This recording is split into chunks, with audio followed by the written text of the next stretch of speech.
धनतेरस की कथा सुनी होगी ना आप लोगों ने, विष्णु पुराण की।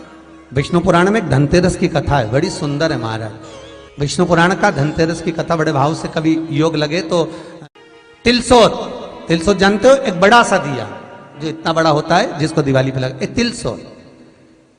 एक होता अखंड दिया, बड़ा दीप।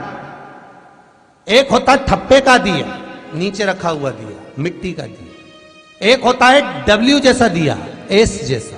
तो धनतेरस की कथा कहती है कि एक बार माता संतोषी भगवान गणेश जी महाराज की पुत्री माता संतोषी बैठी हुई थी, और संतोषी माता गौ माता की जो पूंछ होती है, उस पूंछ के जो बाल होते हैं नीचे के, तो माता संतोषी उन पूंछ के बाल को अपने हाथों से साफ कर रही थी। नीचे का जो हिस्सा होता है, आप लोग श्री शिवाय नमस्तुभ्यं, श्री शिवाय नमस्तुभ्यं। पूंछ के बाल को माँ संतोषी साफ कर रही है, उसको धो रही है, पोंछ रही है, साफ कर रही है। सुशीला गाय माँ संतोषी के नजदीक में विराजमान है।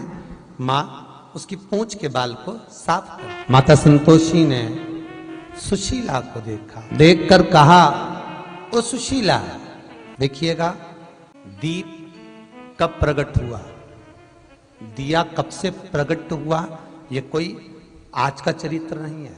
संतोषी गणेश आज का चरित्र नहीं है, ना त्रेता का, ना द्वापर का, न कलिकाल का।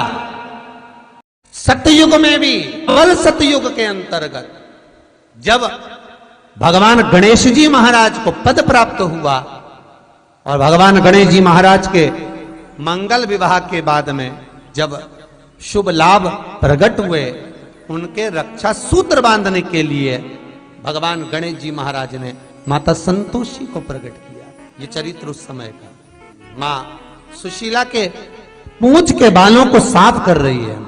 माता संतोषी ने सुशीला से कहा, जग कल्याण के लिए, जगत उद्धार के लिए मैं चाहती हूं, जैसे बहुला का पुत्र मनोरथ है, बहुला गाय का पुत्र मनोरथ, उसकी कथा कई बार आपको शिव पुराण में कही।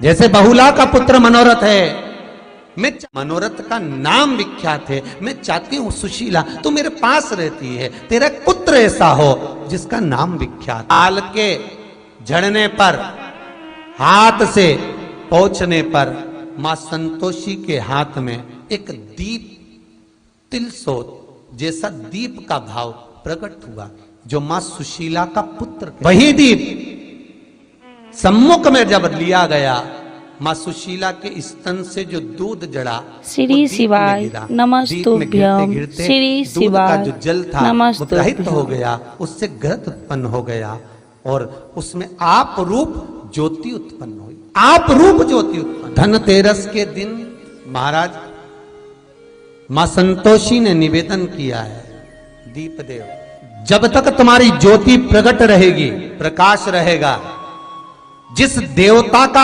आवाहन कर कर दीप जलाया जाएगा, उतनी देर तक मैं वर देती हूं वो देवता उस दीप पर खड़ा मिले।